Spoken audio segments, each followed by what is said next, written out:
Friends, welcome to Word on Fire Catholic Ministries. Word on Fire is an apostolate dedicated to the mission of evangelization, using media both old and new to share the faith on every continent and to facilitate an encounter with Christ and His Church. The efforts of Word on Fire engage the culture and bring the transformative power of God's Word where it is most needed. Today, we invite you to join Bishop Robert Barron as he preaches the gospel and shares the warmth and light of Christ with each one of us. Peace be with you. Friends, we have today this wonderful feast of the Holy Family. We have a lot of people telling us what makes a family, integrated, psychologically healthy. But what's interesting about today is we look into the mystery of what makes a family holy. And the church gives us now in our first reading that wonderful, wonderful story about Hannah. You'll find it in the first book of Samuel. I might urge people who've been away from the Bible for a while, take out 1 Samuel, read just the first couple of chapters. You'll find this really beautiful story. But it's more than just a beautiful story. It tells us a very deep truth about what makes a family holy. So we're told of a man named Elkanah and his two wives, Peninnah and Hannah. Now the former had given him lots of children, and the latter, Hannah, remained childless. So on a regular basis, the family went up to worship the Lord at the temple in Shiloh. Now this is way before we have the Jerusalem temple that was built by David's son Solomon. But at the time, the Ark of the Covenant was kept in the temple of Shiloh. So up they went, and Hannah, on a regular basis, would beg the Lord for a child. Now, though she was barren, Elkanah loved Hannah with a very special devotion. And we know from a variety of stories in the Bible that a sterile woman was considered a kind of pathetic figure, someone of a very low social status. So Hannah would pray. Well, we hear that Elkanah came over to her and said, "Well, why do you grieve? Am I not more to you than 10 sons?" Of course, the answer is evidently not, Elkanah. The theme of the sterile woman is very common in the Bible. Think of Rebecca, think of Rachel, think of the mother of Samson, who's never named. In the New Testament, think of Elizabeth. So all these women who seem incapable of having a child, but who through the grace of God become pregnant and give birth. The Bible is trying to tell us over and again that God works through the weakest and most despised. And that what we consider suffering is for Him very often the point of entry. That, I think, everybody, is a super important point in the spiritual life. So we're going through our lives and we say, oh, why is this happening to me? And why can't I have what I want? Frustrated. I'm sure many listening to me have done what Hannah did, gone to a sacred place and said, Lord, please, Lord, I'm lost. But see, very often it's precisely that suffering which is God's point of entry. So listen to Hannah's beautiful prayer. If you look with pity, O Lord, on the misery of your handmaid, if you give your handmaid a male child, I will give him to the Lord as long as he lives. So she's making a kind of a deal here. If you give me what I want, I will return this child to you. There's almost a comic relief moment in the story as Hannah is praying and she's weeping and she's moving her lips. She's spied by the high priest of Shiloh, a man named Eli. Displaying even worse pastoral sensitivity than her husband, Eli upbraids her. How long will you make a drunken show of yourself? Sober up from your wine. So he thinks this poor woman is drunk. But Hannah, with great dignity and self-possession, explains, I have had neither wine nor liquor. I was only pouring out my troubles to the Lord. Now, there's a wonderful irony here, isn't there? Because here's the official high priest of Israel.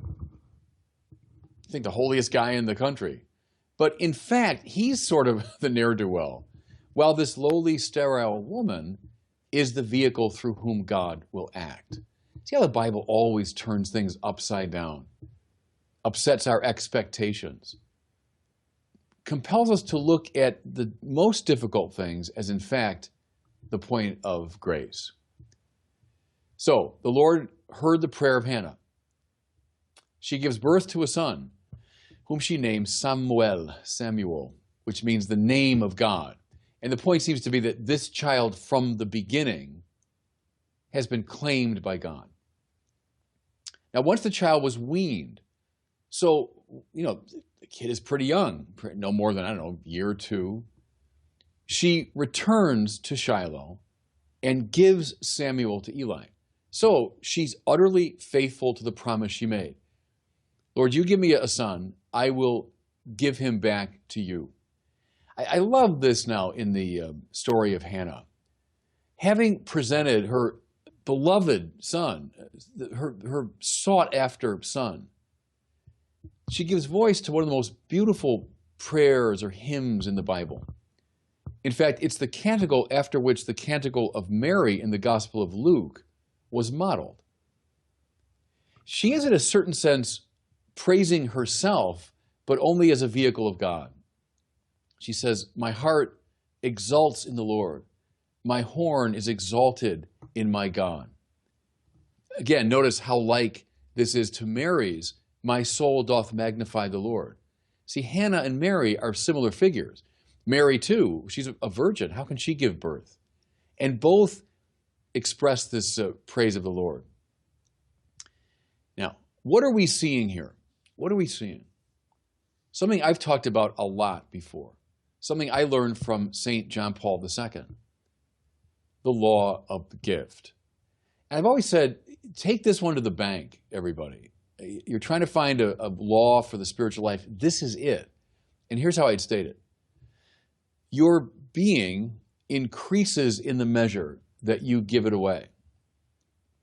My heart exults in the Lord. My horn is exalted in my God. My soul doth magnify the Lord. See what all that is saying is precisely at the moment when you give what God has given to you, it's precisely at that moment that you are exalted, that you are lifted up. It goes precisely contrary to all of our expectations, that happiness comes from filling up ourselves, filling up what we think we're lacking. In fact, it's just the contrary. Your soul will magnify the Lord. Your heart will be exalted precisely when you give back to God what God has given to you. We have that wonderful and typically biblical rejoicing in reversal. So Hannah, the bows of the mighty are broken, while the tottering gird on strength. The barren wife bears 7 sons, while the mother of many languishes. The mighty, the truly mighty, are those who have given away what God has given to them. Where we always think, oh no, the mighty are those who have filled themselves with the goods of the world. No, on the contrary. So the disciples give away the little they have, and they find it multiplied unto the feeding of 5,000. The widow of Zarephath gives Elijah the little she has, and she finds the oil and flour multiplied. We notice too in the story, Hannah is rewarded with 5 more children, 3 sons and 2 daughters. Your being increases in the measure that you give it away. Now, here's what I've really been driving at in this whole sermon. The peculiarly biblical family values on display in this narrative. I'm suggesting that what we talk about as family values, as important as they are, I'm not making fun of them by any means, but there's a kind of peculiar quality of biblical family values. Here it is.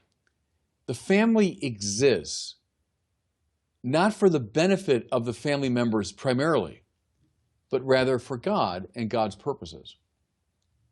Let me say that again. The family exists not primarily for the benefit of the family members, but rather for God and for God's purposes. So Hannah does not treat Samuel as a vehicle of her own advancement or as an object of manipulation. Rather, she lets him go for God's service. Your life is not about you. The family is not about itself. Rather, if I can put it this way, the family is a place where the missions of each family member are discerned and prepared for. Now, with all that in mind, let's go to the gospel for today. This endlessly fascinating story of the 12-year-old Jesus being left behind in Jerusalem and then his parents searching desperately for him, and then being found in the temple. Were Mary and Joseph deeply upset by his disappearance? Well, yeah, of course. Can you imagine now, parents listening to me, can you imagine their anguish in the course of 3 days as they searched desperately in the holy city?